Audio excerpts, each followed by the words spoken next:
You're watching Arise, the world's standout news channel. Arise News, awards, and beyond.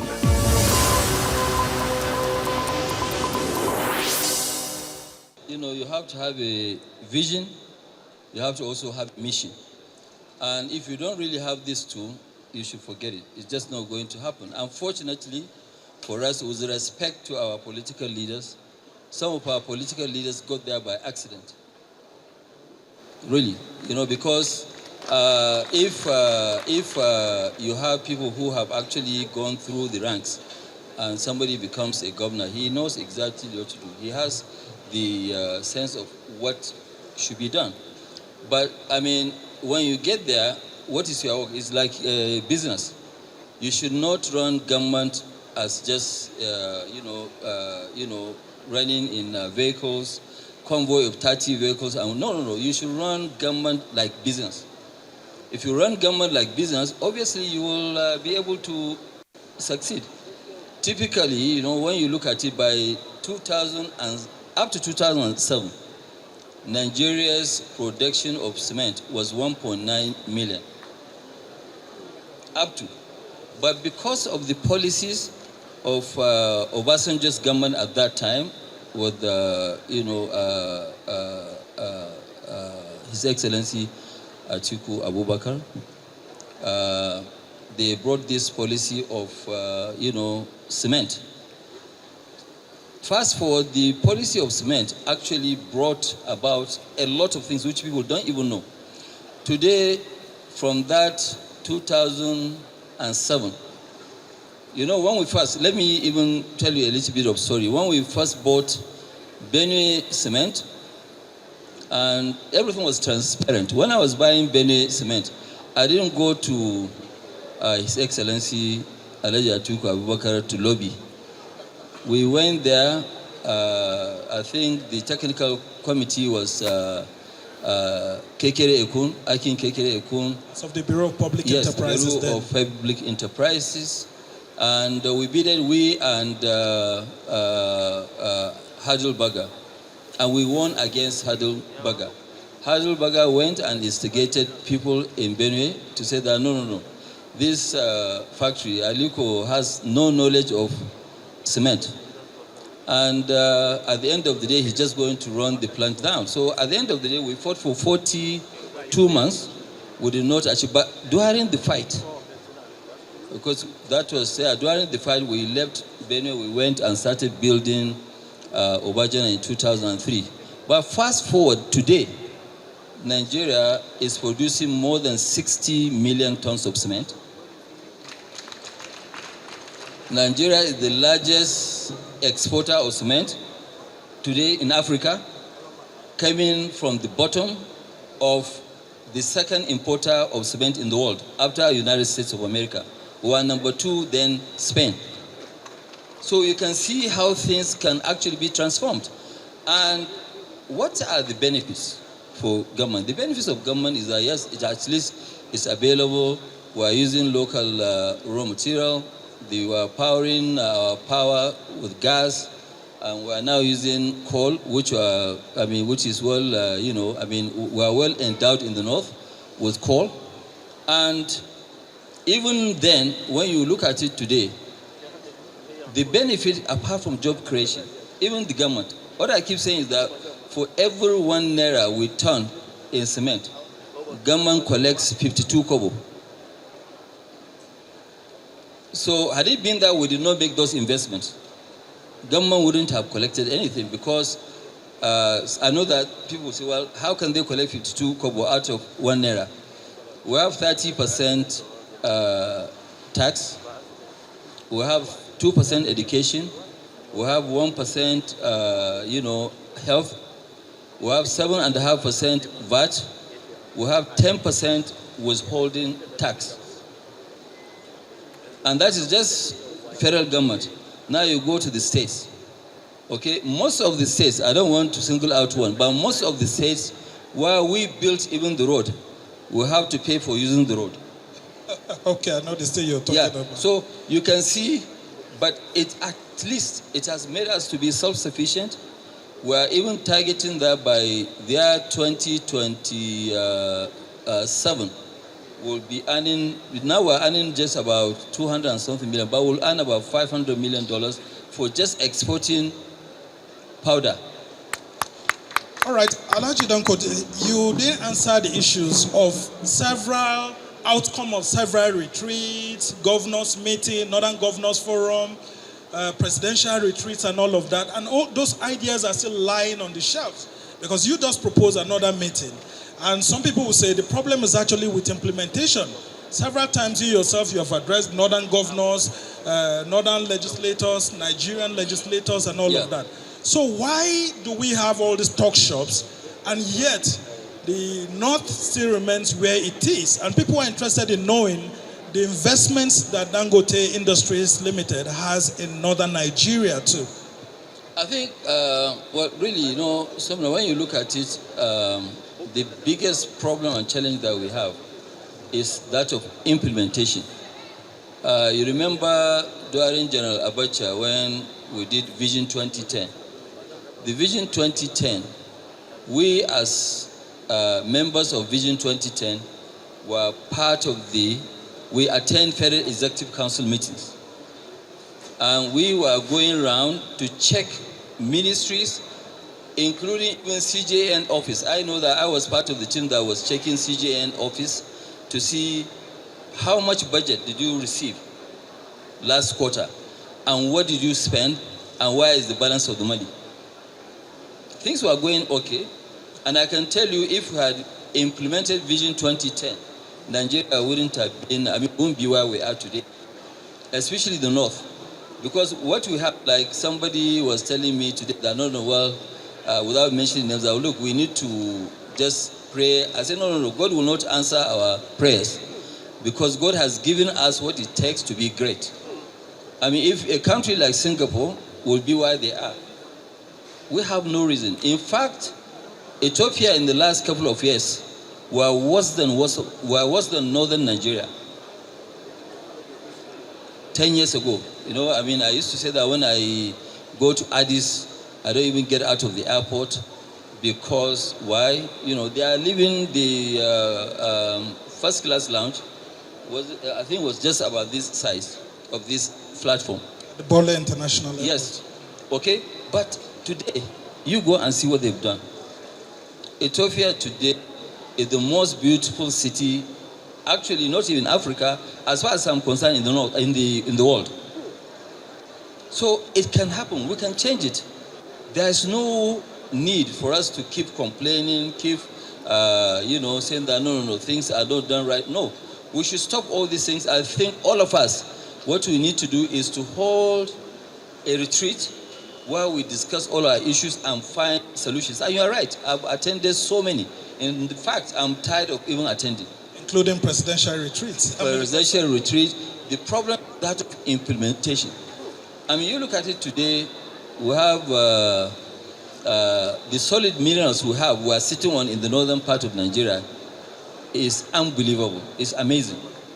So all what you need to do is to convince our own indigenes to come and invest. Okay, because forget about foreign investors. Foreign investors will not come. What attracts foreign investor is domestic investor. So when a domestic investor invests, the foreign investor will see that something good is happening, then they will actually now join the party. That the ACF has kept its head above water and remain a key player in northern affairs is no easy task. Absolutely not. I salute the courage and resilience of the ACF leadership, many of whom have departed to the great beyond. May their souls rest in peace, and may God shower his mercies on them. Amen. Let us reflect on the past to plan for the future. ACF has a history. Anniversaries are not only for celebrating achievements. They are also periods of reviews and reflections on the objectives and vision of organizations. The ACF anniversary should, therefore, be an occasion to reflect on the formation of this premier northern platform and evaluate its impact.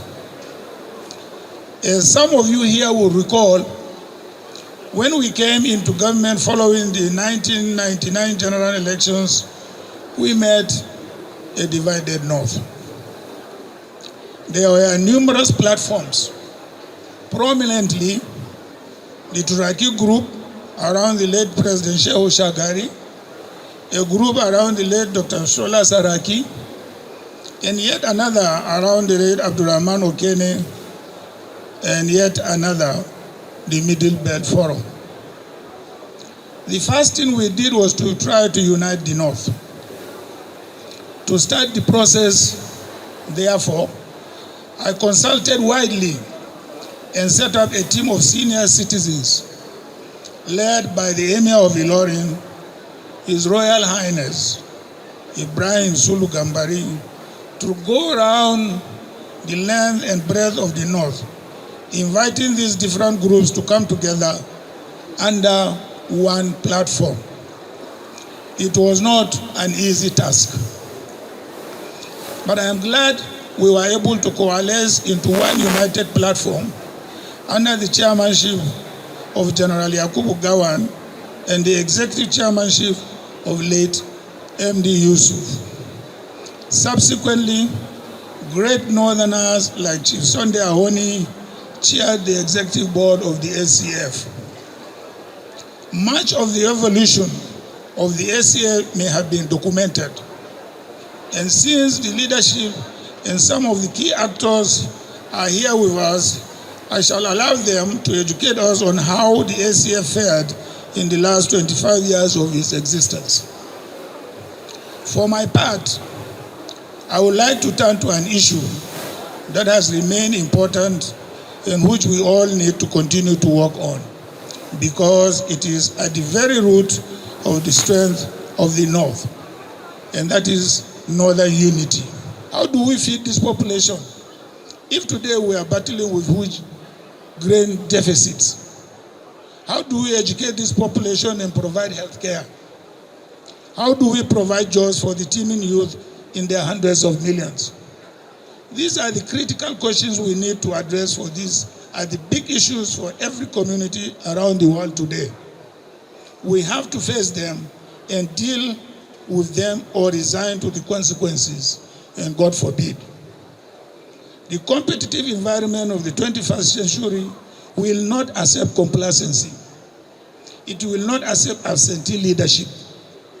And worst of all, it will not accept a leadership without vision or direction. And I believe Nigerians will not do, especially the North. Distinguished ladies and gentlemen, we have to brace up. We don't have much time. I would like to appeal to our sense of responsibility as Northern leaders to reconsider our priorities and rise up to the numerous challenges facing the North. We have seen how the North remembers its true leaders like Sir Ahmadu Bello, gone for a long time but still remembered every day. Let's ask ourselves, how would we like to be remembered after we have gone? As people who made the necessary sacrifices for the rest of us, or as people who seized the opportunities and only buttered their bread? If there is any time for the North to unite, it is now and it is today, not tomorrow. And it is my ardent hope that we should resist those trying to divide us along ethnic and religious lines and rise above these differences. Look at the challenges on the horizon and come together as the one people we have always been. May God guide us aright as we endeavor to deliver on our responsibilities. I thank you all for listening, and I thank the leadership of the ACF for organizing this anniversary celebration. God bless you all.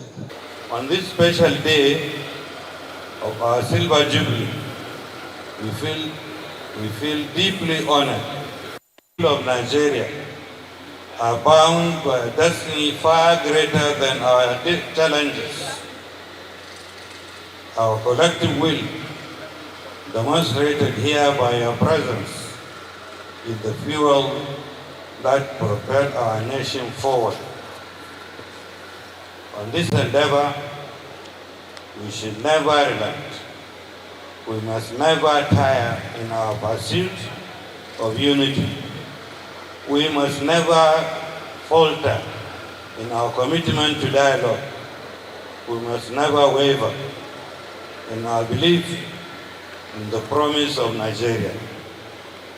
As we reflect on the 25 years of ACF, let us also look forward with renewed hope and determination. Let this Silver Jubilee be a catalyst for a golden era of national cohesion, progress, and prosperity for every single Nigerian. I feel a profound sense of history and nostalgia standing here today on this auspicious occasion of the 25th anniversary of the Arewa Consultative Forum. 25 years ago, a cross-section of visionary and deeply concerned leaders of northern Nigeria looked upon the state of our nation and saw a number of dangerous challenges that were getting worse with every passing day. They knew that certain things needed to be done, among them a platform built not on parochial interest, but on that provided the leadership a chance to discuss and deliberate among themselves all issues of peace, unity, and on strategies of preventing conflicts and misunderstanding among the people of northern Nigeria and indeed all Nigeria. They were motivated by the highest standard of patriotism and sacrifice. They were driven by the memory of a united Nigeria and the fervent hope for its peaceful, prosperous future. Their mission was clear: to champion the cause of national unity, to foster understanding, and to be a voice of reason and moderation. Today we gather not just to commemorate their foresight, but to bear witness. This ceremony is a clear evidence, yet, that the ACF has not deviated from those lofty principles. Through shifting political landscapes and evolving national challenges, the Forum has remained a steadfast beacon, advocating for the unity of the northern Nigeria and through dialogue, equity, and understanding, the indivisibility of our great nation, Nigeria. This is as it should be. In a nation as diverse and dynamic complex as ours, we cannot and we must not ever stress the imperatives of unity, peace, harmony, and enough. They are not mere political slogans. They are the very bedrock upon which our country stands. They are the oxygen for our development and the foundation for our collective dignity. Let me be unequivocal. Without any of this, we can have no country. Without unity, we fracture. Without peace, we stagnate. And without harmony, we fail to realize our immense God-given potentials.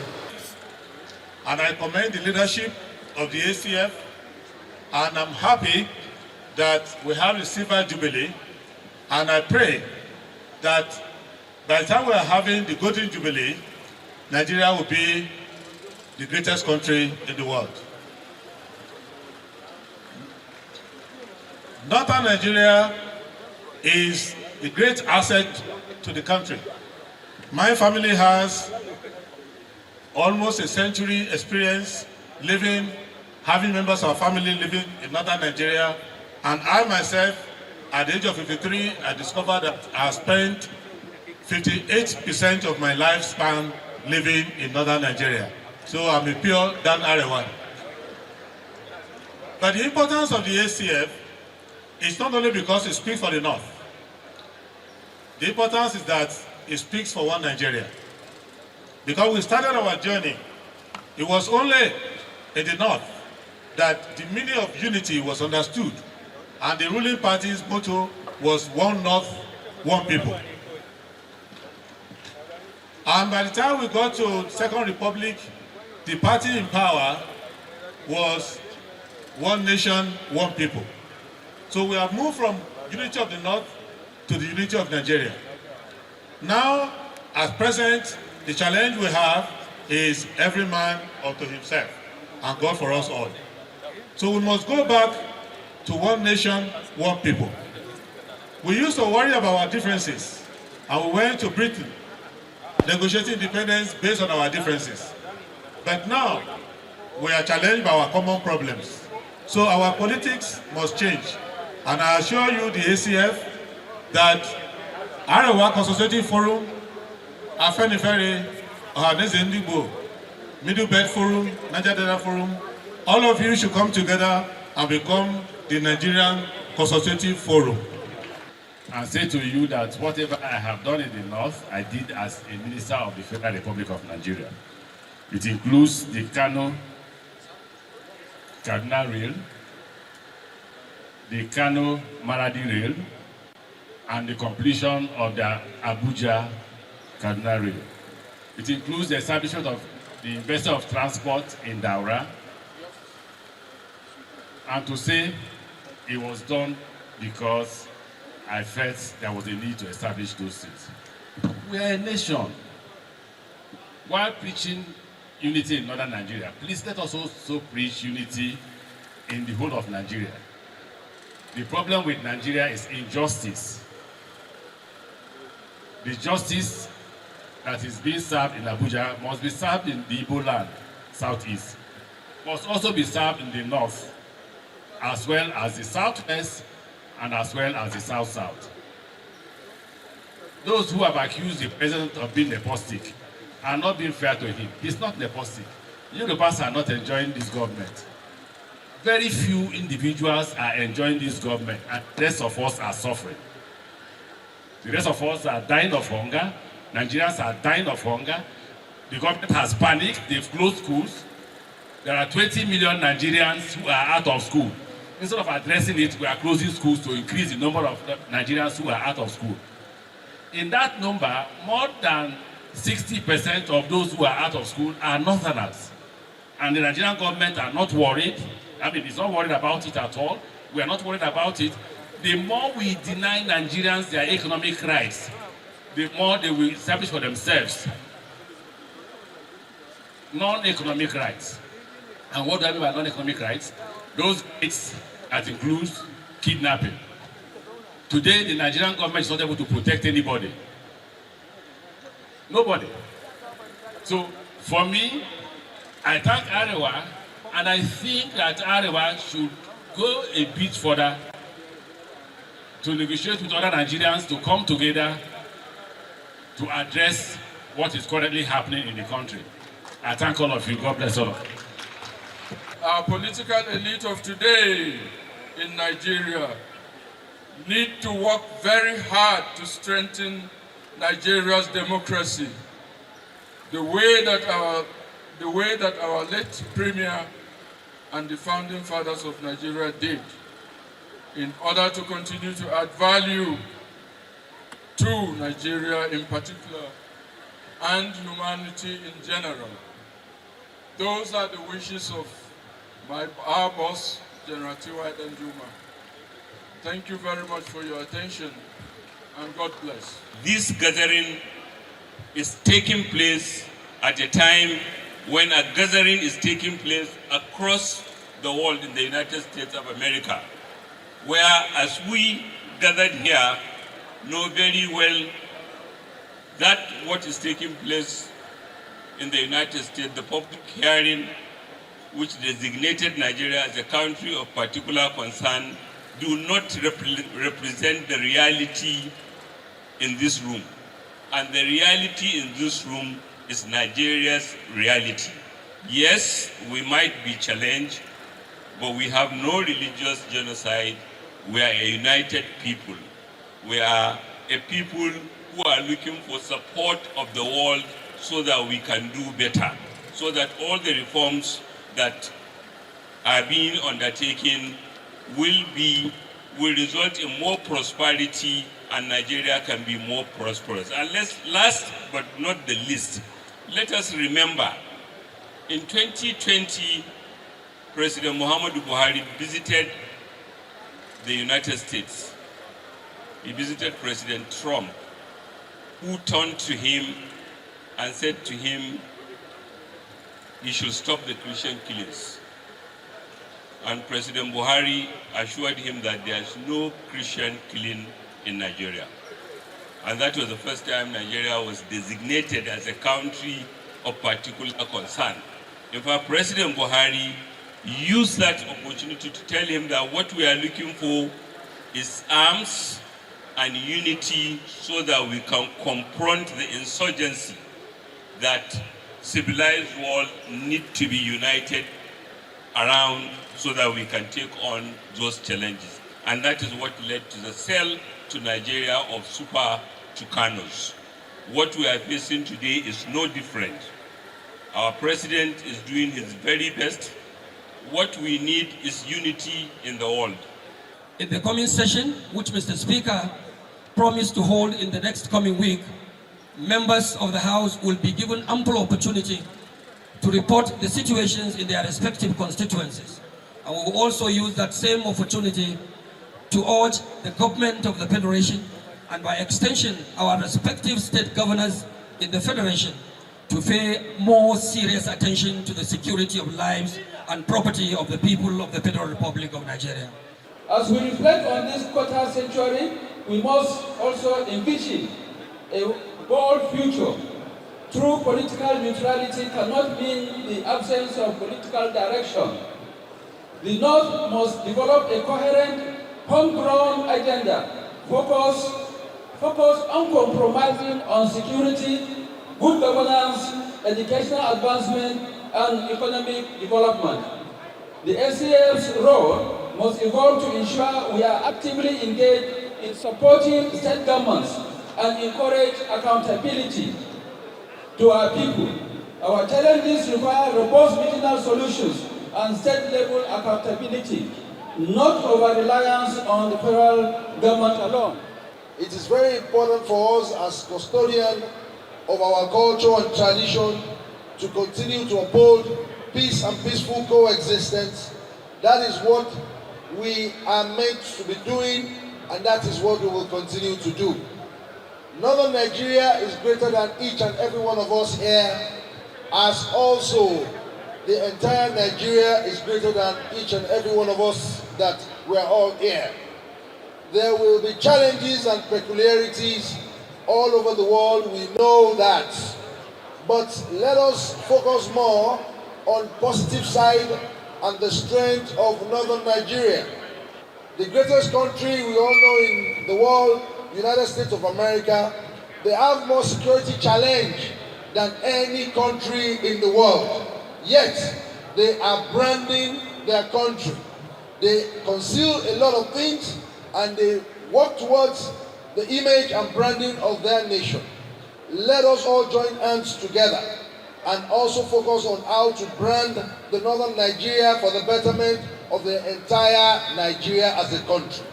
On this note, this is my own piece of advice as friends of the North, that we should show solidarity, we should show patriotism for the betterment of the entire northern region of our country and also the generation yet unborn. Once we understand who we are, we will be able to work with one another with all dignity, with all respect. So let North tie up its unity Unless how we can play a very big role in the development of this country, Nigeria, without antagonism. You don't have to antagonize anybody for you to get what you want. We must support governments at all levels. We as national leaders, we support governments at all levels. We continue to work and pray for the governments at all levels. But I've always said we don't lack the ways and means of solution to our problems. What we lack is always in implementation. So let our diversity be our source of strength, and let this government today, marking 25 years of ACF, be another opening of a page on how we should go about seeing the next 25 years of ACF in a much, much better way. Let's ask ourselves, what have we done in 25 years? Then now, what do we need to do in the next 25 years? Because that's the only way. We now know that we are here to work for our people, and we are here to work for our great country, Nigeria. Not only for organizing this anniversary, but for all the leadership that are given to the Northern Nigeria for the last 25 years. For the last 25 years, ACF has been a stabilizing force in Northern Nigeria in terms of peace building and terms of unity, not only for Northern Nigeria, but for the entire country. And this role has been confirmed today by the presence of people from the nook and crannies of this country. This has justified that ACF, as a socio-cultural organization, is a bridge builder. Certainly, different speakers have talked on the issue of laws, especially when it comes to the issue of security, which has been the main factor that has been discussed all through. Insecurity is really a challenge today in the northern Nigeria. But I think we are taking the road to solving this problem. With the cooperation of the ACF and in fact the Northern Traditional Rulers, in collaboration with the Northern Governors Forum and indeed the federal government of Nigeria, we are working assiduously to see that the issue of insecurity has been dealt with properly, not only in Northern Nigeria, but in the country in general. The ACF is now 25 years old. It's quite commendable in terms of what ACF has been doing over these years, or has done over these years. It has done so much in the service of Northern Nigeria and the entire country. We commend, on behalf of the Senate President and the Senate, we give thanks to God and also thank the founding fathers of ACF. Particularly, also pay tribute to those those among the founding fathers who are no longer alive. Some, of course, are no longer alive. So we hope that they rest in perfect peace. Now, a professor came here to give a trend analysis which is worrisome. And I know that trend analysis could be positive and also could be negative. Several trend analyses have been given over the years. Some have even kind of predicted, even though it's not prediction, it's something that is put together by the use of data. Some have analyzed that the world would no longer be in existence some years back, but that has been disproved and we are still in existence. Some have also analyzed that Nigeria will cease to exist several years back, but Nigeria is still in existence. So trend analysis could be positive and it could be negative in terms of the mind of whoever is making that analysis. And I believe this analysis that was made is not in tune with our culture of resilience. We know as we speak that we have numerous problems. Problems that are not confined to our region alone, are not confined to Nigeria alone, but problems that have international dimension. Talk about insecurity. We know that Niger Republic, Burkina Faso, Mali, even Cameroon, even Benin Republic, all are facing the kind of problem we are facing in this country. What do we need to do? Of course, is what we are here for, is what ACF was formed to do. Finding solutions in terms of the problem that we face in the northern Nigeria, indeed the entire country. And this is what we are doing right now, particularly at the federal level. But I had wanted to say right from the beginning that there's a need for us to come together to face the major problem that we are facing in the northern part of this country. This problem started somewhere in the western part, in the northwest, and southwest, sorry, where you had kidnappings and so on and so forth. But they came together. The stakeholders came together, formed the Amotekun security agency, and they are able to deal with that problem. Now, as we speak, the southwest is the safest part of this country. And we can do that here. It's doable. So there's a need for all our leaders to come together, the governors, and we are blessed to have the Speaker of the House of Representatives, someone who is from the north. Myself, Deputy Senate President from the north. So we can sit together, try to find solutions to our problems. And we're even lucky. The President of this country is somebody who listens to us. We have never taken anything to do with the north to him in terms of finding solutions to our problem that he has not listened and he has not assisted. He's willing to work with us. Whatever we take to him in terms of our need, definitely he'll do it. So there's a need that we sit together, try to leverage on the increased revenue that our governments, the sub-nations are getting, leverage on what we can do in the National Assembly, because whatever we think we can, in terms of finance, we can always contribute our own quota in terms of funding to whatever resolve we've taken to deal with the problem of insecurity we have in the northern part of this country. And where we cannot do, where what we feel we can do is not enough, we can appoint the president, and the president will certainly help. He's working so hard. We are working with him through the Merino agenda of his administration to kind of deal with the problems we have in several spheres: agriculture, security, education, and so on and so forth. We need to identify a problem in these directions, in these spheres, and then deal with them. We are ready. I've been talking to the Speaker, we'll be talking with the Speaker, that there's the need we quickly, as soon as possible, sit down with our governors, our leaders, ACF leadership. Let's look at these problems again. If the Southwest can do it, if the Southwest could do it, we can do it as well. These problems will become a thing of the past. The prediction or the analysis made by Professor Jibrin, I can assure you it will never materialize. As long as we put ourselves together, we're resilient people, we are tough people, we are hardworking people, as not as we are taught to be so. And I can assure you, by the time we put ourselves together, our heads together, we shall take our region and indeed help the country towards prosperity. This is doable. And like I said, ACF, you have a lot to do.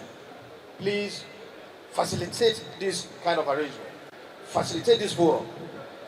I have heard about several security meetings that were held here in the north, but there was no time we were called. The Speaker has never been invited, I was not invited. Nobody invited us. And we can do a lot. We can influence the funding of such initiatives. So please, we've got the potentials, we have got, means of getting all these things fixed. So let's leverage on the opportunities we have. We have SGF in government. We have several ministers who are hard working. You can see the Minister of Budget is the former governor of Kebbi State. So we have all it takes to take ourselves out of the woods. So please, let's leverage on these opportunities we have. Leverage on the fact that we have a president who likes us, who wants to deal with us, who listens to us, who will always do what we want. I can assure you, whatever you bring, we'll go to Mr. President and he'll do it for us because he has been doing that for us. On this note, congratulate once again the ACF and the entire Northern people and the people of Nigeria. Thank you very much.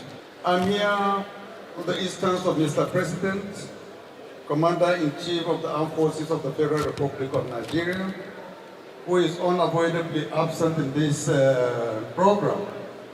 But he requested me to convey his best wishes and greetings to you, and to inform you that even though he is not here physically, he is with us spiritually, and he wishes you all the best. The message I'm about to read now is a speech prepared by him, and I will read with your kind permission. He said, every generation is visited by a calling peculiar to it. For some, it was to reclaim this nation from the restraints of colonial domination. For others, it was designed the architecture of a democracy that could hold our diversity together. For yet others, it was to define the moral and social character of a people emerging into modernity. But we arrived at a time when northern Nigeria faces one of the greatest tests of its endurance: the corrosion of security, the erosion of communal values, and the distortion of the moral compass that once held communities as one family. We came at a time of a jarring rupture in the social ethics of a region whose stability is indispensable to our nation's collective peace and prosperity. This is why we are here today, and I'm honored to stand with you for this sacred gathering of conscience and reflection. For 25 years, the annual Consultative Forum has stood as an enduring conscience of northern Nigeria.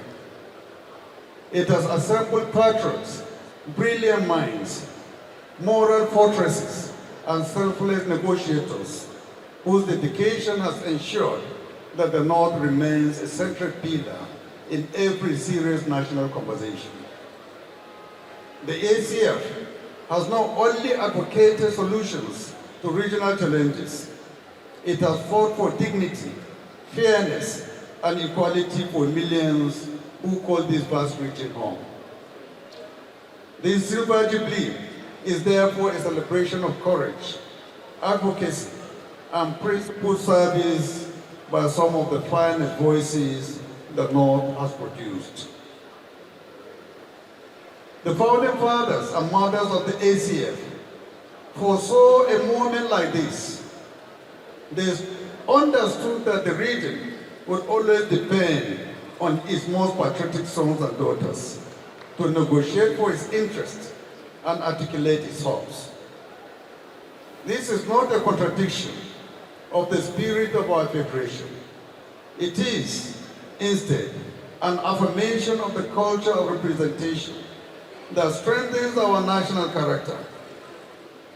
We stand here today because those who came before us raised their voices when others could not, and defended interests whose implications were yet to be fully understood. Over the years, the ACF has seen powerful individuals come and go, and this proves one eternal lesson, that a strong institution will always triumph over a strong individual. What we require are not supermen or superwomen, but a sincere, collective, driven by shared interests and informed by justice and compassion. This is the philosophy we must nurture. It is the inheritance we must pass from generation to generation. For we will not always be here, and neither will our children. but we can build structures of trust that endure, anchored on the ancient African maxim that we are only because others are. I'm here today, not as a son of the region, but as a son of the Nigerian Federation, bound by duty, conscience, and the weight of responsibility to every part of this country. This ethic of selflessness is what we seek to preserve. There is nothing extraordinary about any of us other than the opportunities negotiated by those who came before us. They sacrificed because they understood that their mission would fail unless they raised generations equipped with the moral and intellectual capacity to protect their communities and pursue the well-being of their people. Yet, let us not congratulate ourselves to the point of forgetting the burden upon every privileged shoulder in this room.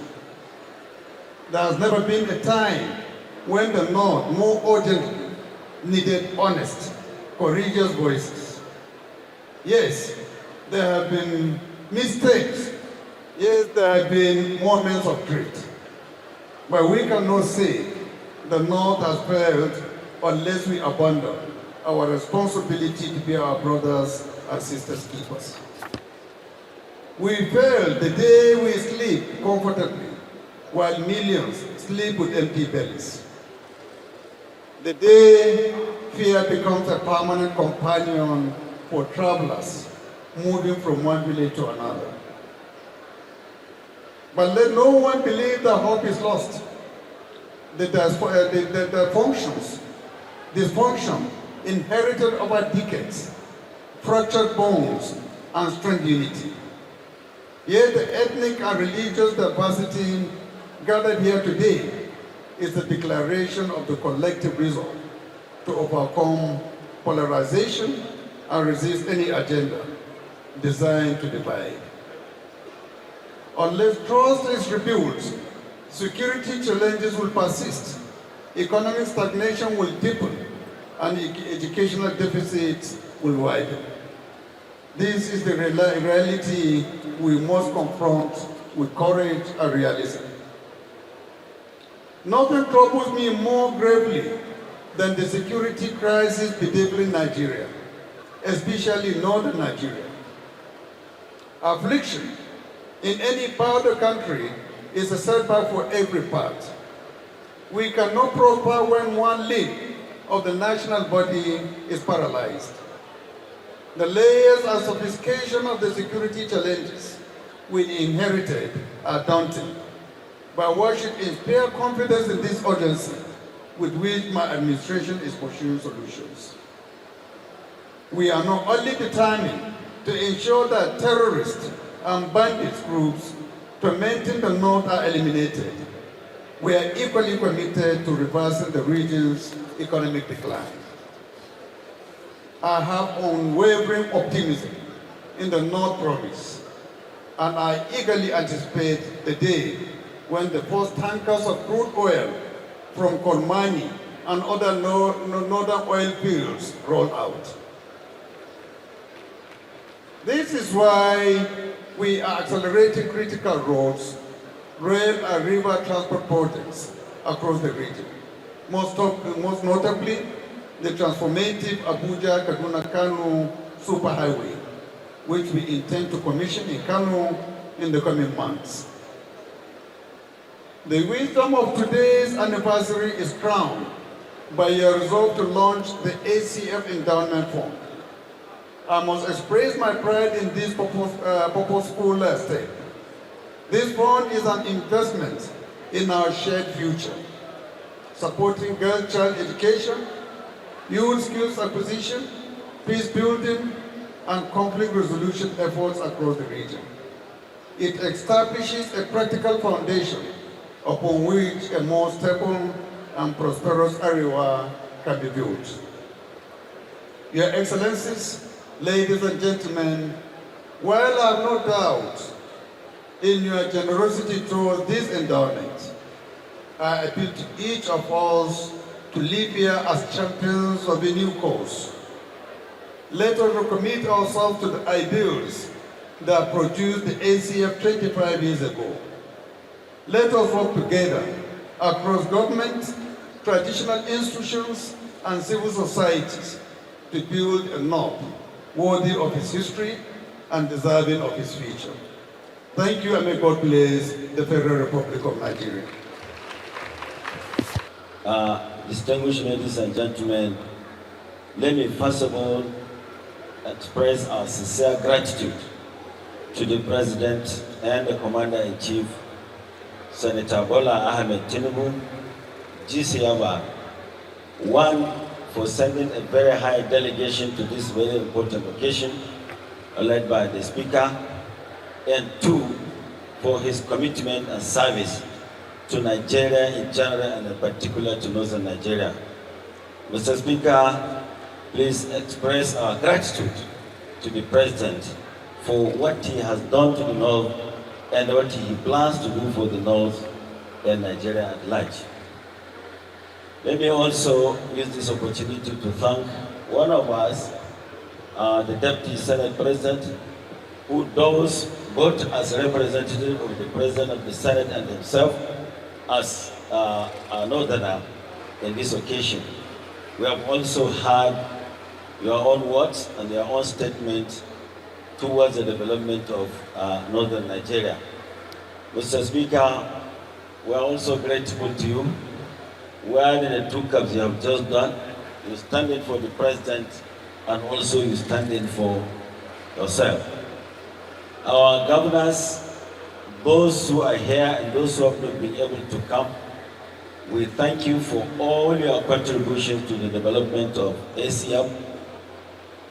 I, however, wish to once again appeal to our governors to do a lot. If you listen to the chairman of the Board of Trustees, who had almost done my job of expressing gratitude, has also initiated the reasons why this endowment for today is being done, one of which is insecurity, unemployment, and the rest of them. Governor's donation in this endeavor is also part of the responsibilities of governors of our state. I want to appeal to governors to please come to the aid of this association, this group, so that this part of the country will also compete with other parts of the country in united Nigeria. Let me also use this opportunity as a representative of the chairman of the organizing committee to thank all the subcommittees who organized this particular occasion. Various subcommittees that have been working day in, day out to ensure that this ceremony takes place today as effectively as it is going on. I thank you on behalf of the chairman of the organizing committee. Let me also use this opportunity to thank all the leadership of the ACF from the beginning to date. A number of executive members have come and gone. I salute you for all you have done to this organization. I also want to appeal to our younger generation that are coming to lead this ACF to also take leave from their predecessors to do their own best. In the same vein, I want to thank all those who have come from far and near to witness this very important occasion. I want to thank members of the security agencies who have done their best to ensure orderliness in the conduct of this exercise today. I will not forget to mention members of the press who have anchored all our activities in this occasion. Distinguished ladies and gentlemen, it may be very difficult for me to mention everybody. Yes, I have forgotten major issue. Chief Lecturer Alhaji Dr. Abdul Samad Isiaq Rabiu, not only for your huge donation but also for your award. We thank you immensely for your awards. We thank your brother, Alhaji Aliko Dangote, for his words yesterday and also for his collaboration with you to make this huge contribution. I also want to thank all of us, all of you who have contributed. I thank you all and I wish you safe journey to our respective destination. Peace salam.